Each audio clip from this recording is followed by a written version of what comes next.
All right, so you want to know, this is Joseph E. Glasser. Can you do a video overview of the best Wing Chun technique you found to be the most reliable and effective on the job while you're a police officer?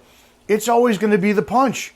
The center line punch is everything. It's the start, the beginning, the middle, the end, the exclusive, most important technique you'll ever train in the Wing Chun system for a couple of different reasons. Number one, I talk about all the time that there's really only two energies. Well, four. When it comes down to fighting, it's a punching energy or pushing energy or a pulling energy or grappling energy, right? So necessarily three. You punch, you grab, you pull, you push. It's just very, very simple, right? You have to close the distance between you and your opponent, and whatever you do there, that's what the end result is. But think about it. When you go for a punching sake, what's a punch? Straight down. What's a push? Straight down.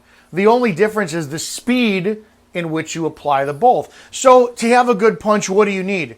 Balance, structure, alignment, energy. You have to work on all those things. And when you work on all those things, like you could be out of balance, right? Standing, and you could be, I'm going to punch like this, I'm going to punch like this, or I'm going to punch perfect structure. You could have alignment, right? You do your boxing punch, elbow out to the side, which we don't do. Corkscrew that wrist, top two knuckles, and you can feel, where does this going into my body? If I hit a pad, if I hit an immovable object, where does it go back into me? Oh, is it structure?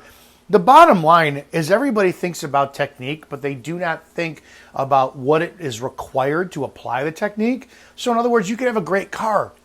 Car could have the best brakes and the best the tires that just glue you to the road as you're going. I don't know, it's aerodynamic, or it's got the vents so that as the wind is coming in, it'll cool the brakes down faster. Whatever you want to talk about. Highest rated engine, best gas. But if you don't know how to drive it, it's for shit.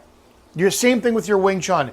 Take the punch, dissect the shit out of it. A punch is so basic, but if you take your time and explore the punch, you can either treat this punch as like kindergarten, remedial ABCs and the foundation or whatever, or you could turn this punch into a graduate or doctoral class of learning the volume of war and peace and calculus or whatever doctoral studies is being done, that you can dissect the shit out of this punch and make it apply for everything. So to answer your question, there is nothing more important than taking your fist and shooting it right down range and discovering the litany of infinite options you have once you understand what this is and what this does. Hope that made sense. See you in the next video.